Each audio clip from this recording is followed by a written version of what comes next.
Welcome back to When the Dutch Went to Space, an RP-1 playthrough set in an alternative reality. We have arrived at episode 22, called Death.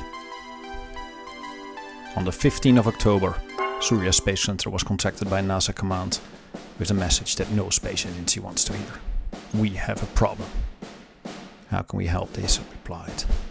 And shortly after landing, Houston had lost contact with Apollo 17 and astronauts Gene Cernan and Schmitt could be in severe danger, as the outpost they were supposed to stay in could only sustain them during the lunar daytime, and thus rushed to production and rushed to the launch pad was Braille C-10, the ESA's attempt at a moon base, having been beaten to it by the Americans who had landed Kennedy Base in the Sea of Tranquility a month earlier. They are now rushed to try and save the crew of Apollo 17 from the lunar night. And you can see our trusted VPO 7 is launching the now heavy lift platform towards the moon called Braille. Braille can lift about 5 tons, and we've designed a small outpost.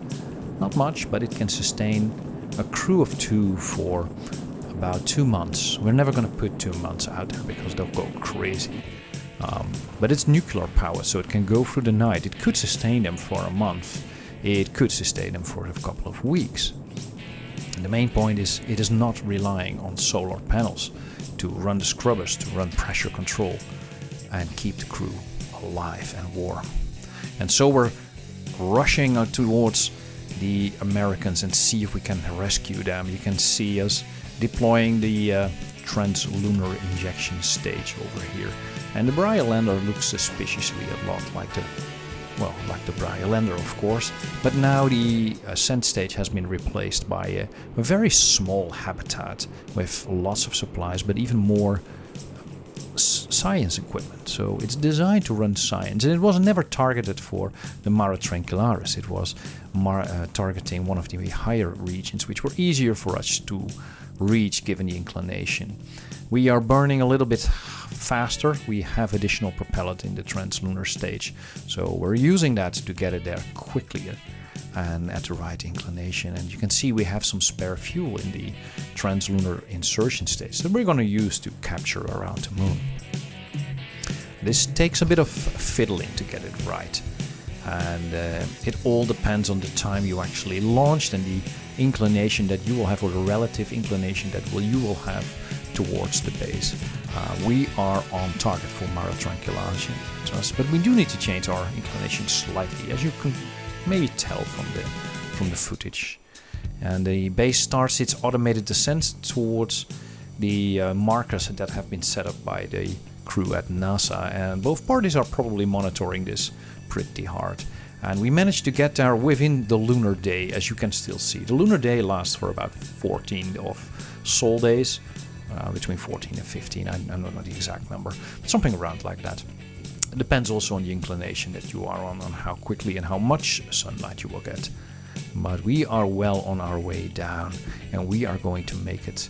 And our 2 small nuclear reactors that you can see to the left and the right of the solar panels are capable of supporting and running the base for a brief amount of time, long enough for the crew to get in there and stay safe. Final descent stage kicks in, and we land a little bit hard, but almost on top of their base. The external cameras are being analyzed, but so far they're only spotting the rovers, so they're mounted to the wrong direction. So still unsure what actually has happened. And on the 10th of November, we have also rushed our next launch vehicle to Surya LC-7A, our new heavy launch pad. And you are looking at the first launch of the VPAL-X, our Saturn V equivalent. This beast is capable of launching 105 tons to low Earth orbit. It has 4 solid rocket boosters that will help it off the pad and keep it at the right thrust-to-weight ratio before actually detaching and having burned all of the fuel in the main tank. It shares the common core stage with the VPAL 7 that you saw in the previous launch, and that means it is cheap in tooling, well, cheaper in tooling than building 2 separate rockets, of course. Its upper stage is also fueled, and you can see of the angle that we're using that we struggle a little bit with the TWR. So we're having some orbit losses here because we don't have the proper thrust to weight ratio, or we have a proper thrust to weight ratio, but it could be better. Anyway, we make it to orbit, and you can see the Luna 6 transition stage, and it is a combination of the previous two launchers that we've seen with our Braille C9 and the Luna 5 mission. And then we had Mike piloting a separate craft. But now we have Mission Commander Helmut Schulz, who is a veteran of ESA's space agency, who is commanding the mission. And we have an urgent replacement of the intended candidate because we have Sally Ride on board. And Sally has been to the International Space Station a couple of times, so she is very much familiar with our procedures and our technology and knows how to fly this spacecraft. She's even been to the moon with us on one of the previous trajectories where she stayed in orbit, whereas I think it was also Helmut who went down to the surface in the small lunar lander. But regardless, we are going both down today. We're going to send only 2 crew to the moon because this is a long duration stay, and I don't want a single person to stay alone in the CSM for maybe more than a couple of days. I don't think, but that would be cruel.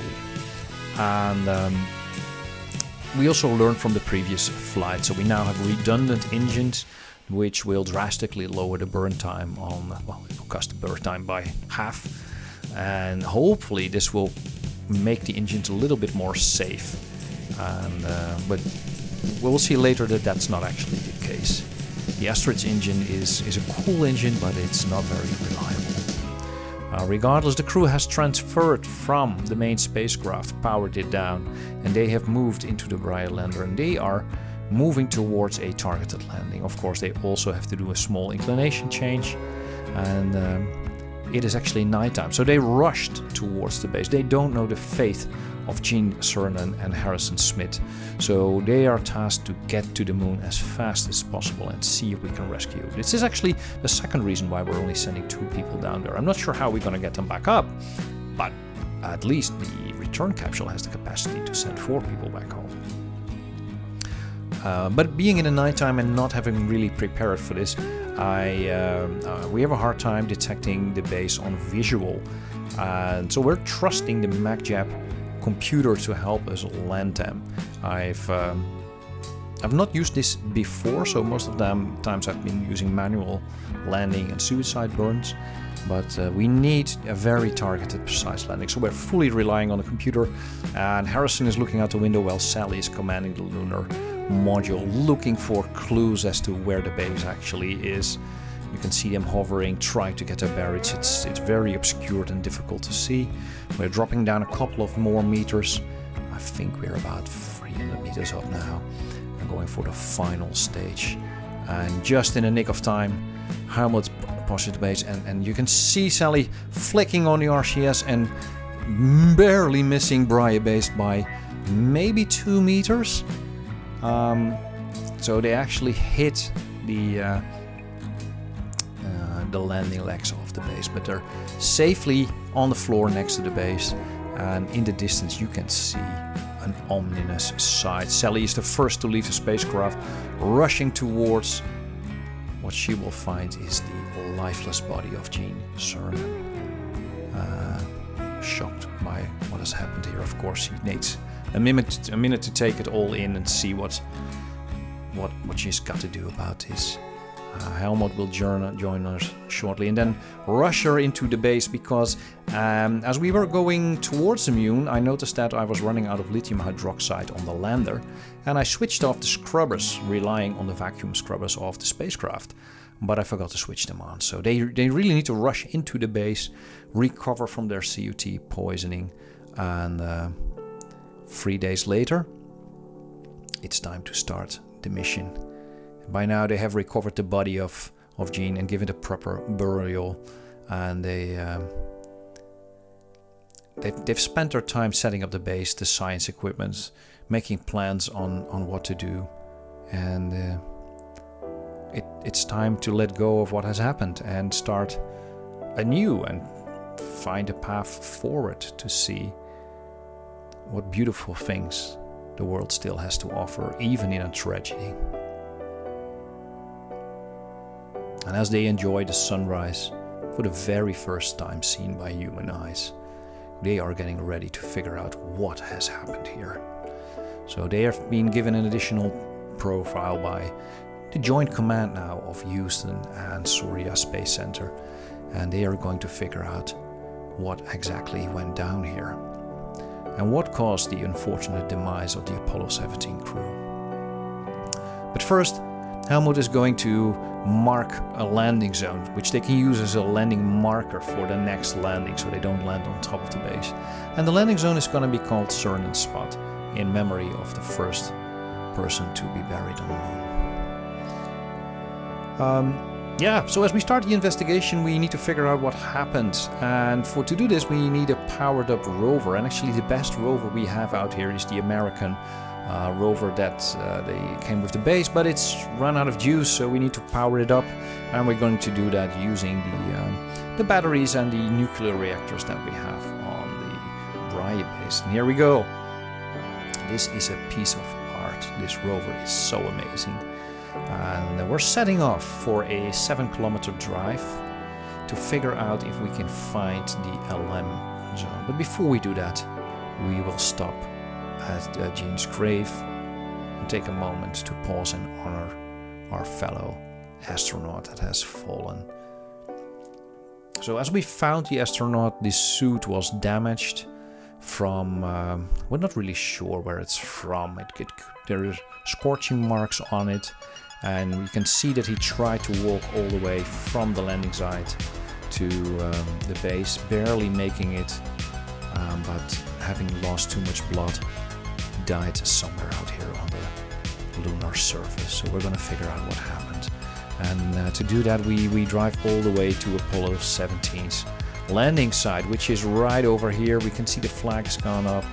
We can see that the ascent module is missing.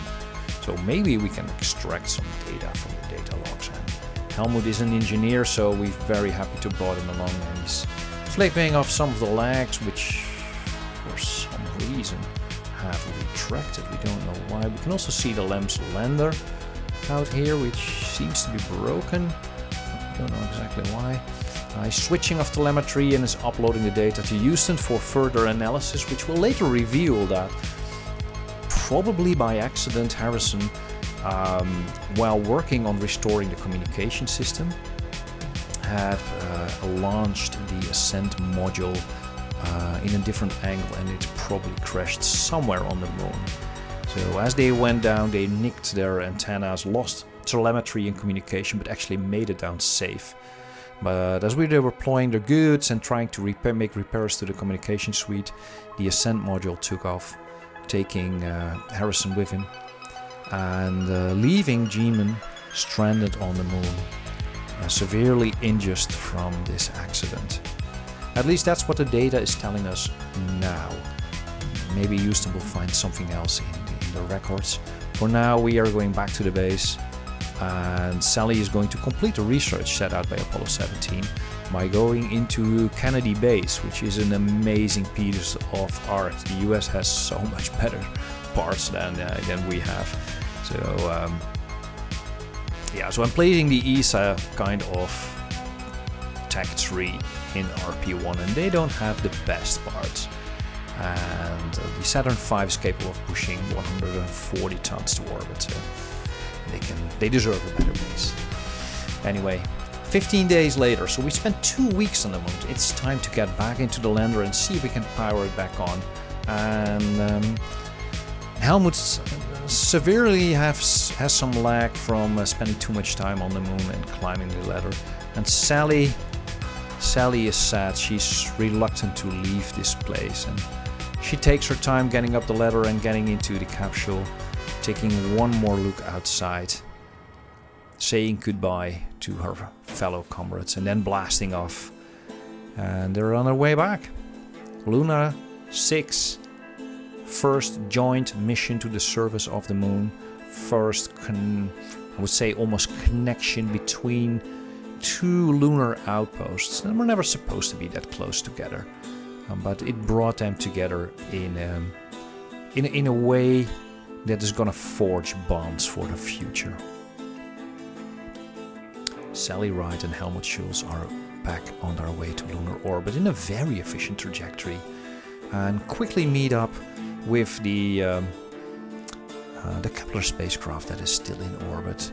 Has these solar panels that have kept it powered during all this time, and all they need to do is to repressurize it, because I do think I switched off the pressurization, but I left the scrubbers running because there's not that much to scrub. But I want to be careful with the oxygen, since last time we had to fly back and we're low on oxygen. So we're transferring resources, samples, everything we can find back into the Kepler spacecraft, ditching the lander, crashing it into the surface for science. Yeah, at least that's what we're telling ourselves. It's not like we want to get rid of debris in lunar orbit. No. We're heading home, and both of the Astronauts engines has power up this time, and we get a good insertion to. Well, we don't get a perfect insertion, but get a good insertion back home. We do need to make a correction burn a little bit further, and that is where another one of the engines fails, and we pick up too much of a sprint to actually correct this. So this is not good. We're gonna miss the Earth's atmosphere by a couple of thousand kilometers. Fortunately, we have the thruster. The thrusters are Aerozyne NTO powered, just like the Apollo spacecraft had. And this allows us to use the fuel that we have for our engines, to actually just use that fuel to make a correction burn using the thrusters. A little bit less efficient. I think they have an ISP of 280 versus 310 for the main engines, but more than enough. And so we get back, and flying over the Pacific Ocean, we are preparing for our re-entry. This time the Americans will pick us up using one of their aircraft carriers, just like they did with Apollo, since it's a unification mission. We're on our way back, Sally Ride and Helmut Schulz, bringing back samples on moon rocks from Tranquility Base, science data from Kennedy Base, the memory of Gene Cernan being buried as the first American on the moon, and a new understanding of how we should work together and really help each other rather than trying to compete.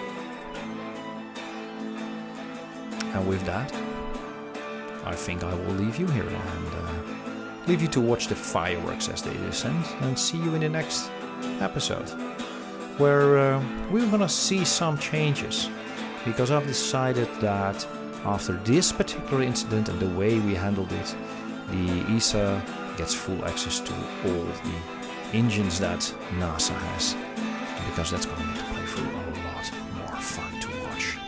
So let's watch out for the next episode and see what happens over there. See you then.